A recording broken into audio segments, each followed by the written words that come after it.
Congressman Tom Emmer joins me now. Really you're one of the most influential members of Congress as Majority Whip in the House, if people don't know that.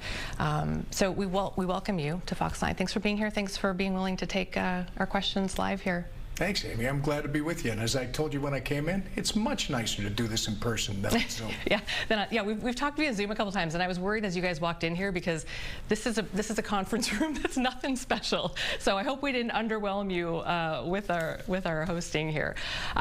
We have so much to talk about, and I appreciate the opportunity to do it in real time here. So we heard from Governor Walz, and there are a lot of concerns right now, obviously, as this deadline to pass the spending bill is October 1st.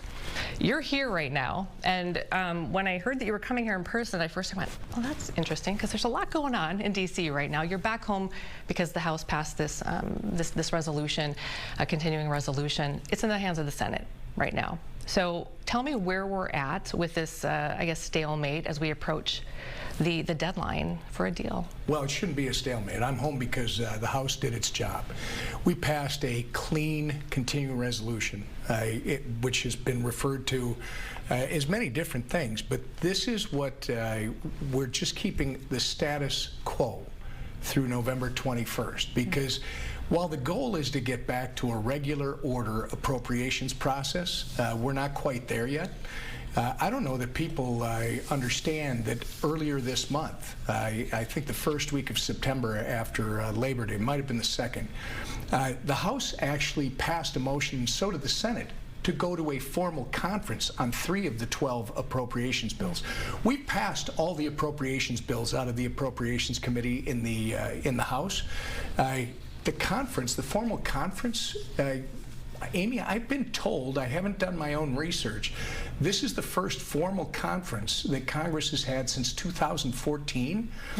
The clean CR for 7 weeks is to allow the Republicans and Senate conferees that are working on these bills to close them up. They say they're very close to closing these 3, and they're ready to move on to the next 3. We want to see the process work. We want to see the 26 budget done. What you're hearing from leaders is totally different what's happening inside the building. Republicans and Democrats are literally trying to close these out because, unlike reconciliation that you're well aware, reconciliation only requires a simple majority in the Senate. The actual spending bills will require 7 Democrats to support them in the Senate. So if I'm hearing you right, it feels like it's a much bigger stalemate than it actually is. You feel pretty confident that this will work itself out here before the deadline? Well, I think the noise you're hearing is coming from the Senate Minority Leader primarily, and why people are amplifying Chuck Schumer's voice makes no sense to me. Just last year, Chuck Schumer said a clean CR is the absolute best thing that we could do. Apparently for his own political reasons, he's now objecting to this one. But no, I believe that next week he will stop it, and he will do what we should all be doing, which is keeping the government open and making sure that these appropriations bills can all get done. And that's going to take Republicans and Democrats alike. Plus, for Chuck Schumer to shut the government down, Amy, you got to understand, it's a much bigger issue. It'd be felony dumb for him to do that. It will cost him seats in the Senate. It will cost him seats. It'll cost a Democrat seat in the House in the midterm. Guess what?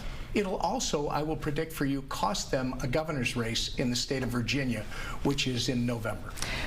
We are heading into open enrollment season here for a lot of folks, and one of the biggest pain points here is obviously the enhanced tax credits. It's made health insurance, affordable for millions of Americans under the Affordable Care Act, Obamacare. Those expire at the end of the year, and this seems to be the thing, whether or not this is what is actually the pain point or what is being put out there into the media. Why? So Democrats say this, they insist, they're adamant that these tax credits need to be extended beyond this year. Is that a non-starter for you and other Republicans? Well, as the whip, I'm not going to tell you what we should be doing on this. I've got members who are all in favor of extending them. I've got members who are not. This is not a funding issue. This is an end-of-the-year policy issue. That's the statement our Speaker has made. Once we get through this appropriations process and we get down to crunch time at the end of the year, that will be part of the discussion, I fully expect.